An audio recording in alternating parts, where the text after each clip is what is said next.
दिवाली का एक खौफनाक राक्षस। दिवाली की रात एक ऐसा समय होता है जहाँ खुशियाँ, रोशनी और मिठाइयाँ बिखरी हुई होती है। हर जगह दियों की रोशनी और आसमान पटाखों की रोशनी से जगमगा उठता है।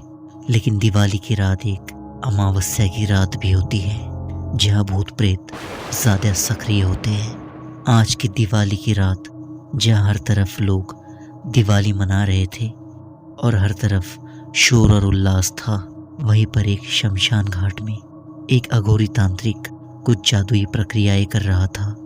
वो अपनी साधना से एक ऐसे राक्षस को जागरूक करना चाहता था जो राक्षस एक नरभक्षी था। साल 1508 में दीपावली की ही एक अमावस्या की रात को एक ऐसे राक्षस का जन्म हुआ था जिसने उस गांव के सारे लोगों को एक एक करके कच्चा खा लिया था। लेकिन उस समय उस राक्षस के पास ज़्यादा शक्तियाँ भी नहीं थी, इसलिए तंत्र विद्या से उस राक्षस को उस दौर में काबू कर लिया गया था और उसे श्राप भी दिया गया था कि अगर वो पुनः जागरूक भी हो जाए तो सिर्फ दिवाली की अमावस्या की रात को ही जागरूक हो सकता है। और यहाँ वो अघोरी तांत्रिक उसी राक्षस को जागरूक करने वाला था। सैकड़ों काले मंत्रों के जाप के बाद उस शमशान भूमि की जमीन थरथराने लगी थी और ऐसा महसूस हो रहा था कि कोई धरती को फाड़कर बाहर आना चाह रहा हो। और तभी उस अघोरी तांत्रिक की आंखें चमक उठती हैं क्योंकि जमीन से निकलकर वह दिवाली का खौफनाक राक्षस बाहर आ चुका था। उसके दांत काफी नुकीले थे, चेहरा किसी जानवर की तरह लग रहा था और शरीर बहुत ही भयानक था। ऐसा लग रहा था कि इस दौर में ऐसा राक्षस कभी देखा नहीं होगा। अघोरी तांत्रिक को ऐसा लग रहा था कि अब इस राक्षस की वजह से वो बहुत शक्तिशाली हो जाएगा और सारी दुनिया उसकी मुट्ठी में होंगी। इसलिए वो तांत्रिक उस राक्षस को आदेश देता है। लेकिन उस अघोरी तांत्रिक को ये पता नहीं था कि ये राक्षस अब बहुत शक्तिशाली हो चुका है और वो राक्षस उस तांत्रिक पर झपट कर उस तांत्रिक को मार डालता है और उस डरावनी काली अमावस्या की रात अपनी पुरानी जगह गहरे अंधेरे में चला जाता है। इधर दिवाली की रात एक युवक किशोर पूजा होने के तुरंत बाद अपने दोस्त से मिलने उसके घर जाता है जिसका नाम जस्सी था। दोनों ही कार में बैठकर निकल पड़ते हैं सैर करने के लिए क्योंकि उन्हें पटाखों की आवाज़ कुछ खास पसंद नहीं थी और वो दोनों कार में बैठे हुए चलते चले जा रहे थे हाईवे पर और दोनों ही कार के ड्राइव का आनंद ले रहे थे। पूरा हाईवे सुनसान था। इन दोनों की गाड़ी के अलावा दूसरी कोई भी गाड़ी हाईवे पर चल नहीं रही थी। तभी वो एक ऐसी जगह आ गए थे जहाँ एक खंडर था और हाईवे वाला रास्ता था जो कि बिल्कुल सुनसान पड़ा हुआ था। और दोनों ने ही दिवाली की वजह से जो नए कपड़े पहने हुए थे उसकी वजह से उन्हें यहाँ फ़ोटोशूट करवाने का दिल कर रहा था। वो खंडर की दीवार काफ़ी भयानक सी थी और किशोर उसी दीवार के पास खड़े होकर फ़ोटो खिंचवा रहा था और जस्सी यहाँ अपने फ़ोन से उसकी फ़ोटोज़ ले रहा था। लेकिन उन दोनों को यहाँ का पता नहीं था कि ये जगह कितनी भयानक हो सकती है क्योंकि ये वही जगह थी जहाँ वो राक्षस रहा करता था और मुक्त होकर वो राक्षस यहीं आया था। अमावस्या की काली रात उस खंडर के अंदर के नज़ारे को और भी भयानक बना रही थी। लेकिन तभी किशोर को एक अजीब सी आवाज़ सुनाई देती है और वो अजीब सी शक्ल बनाकर इधर उधर देखने लग गया था।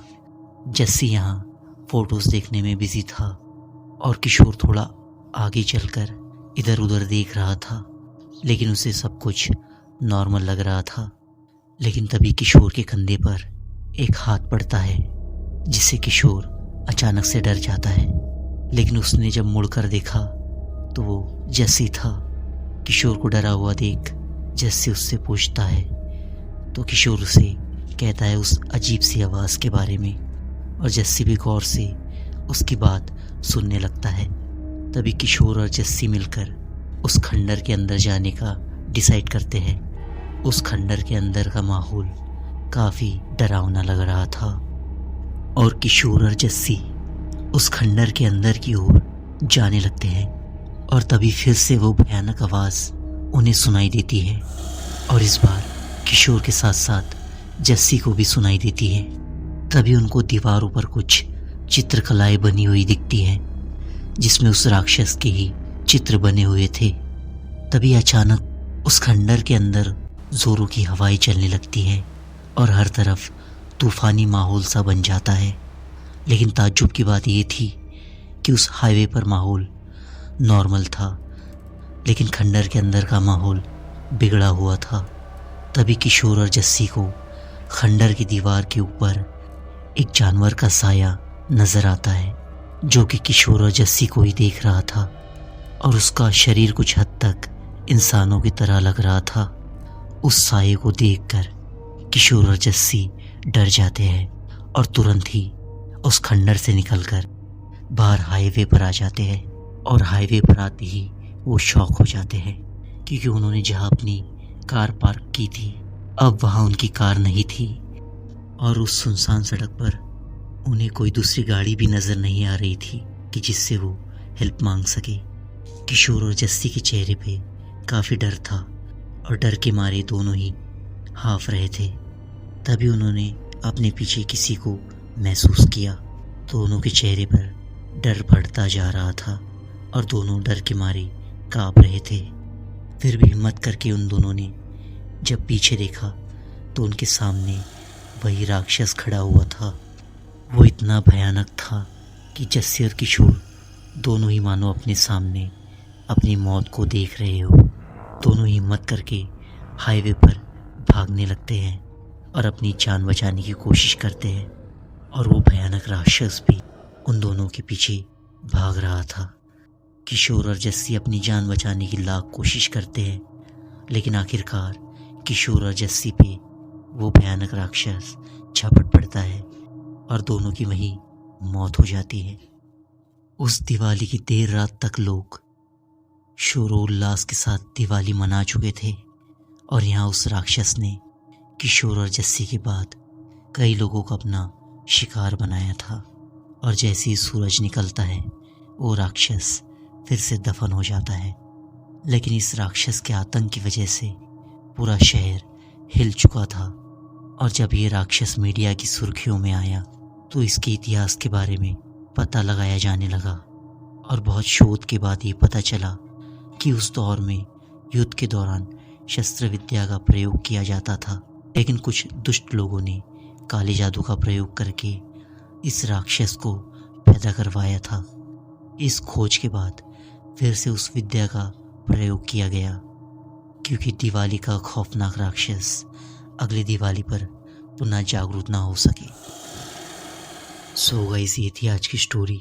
आई होप आपको अच्छी लगी हो तो लाइक कर देना, और ऐसी डरावनी हॉरर स्टोरीज देखने के लिए स्टोरीज बाय समीर को सब्सक्राइब ज़रूर कर लीजिएगा। चलिए मिलते हैं अगली हॉरर स्टोरी के साथ, तब तक के लिए बहुत बहुत शुक्रिया।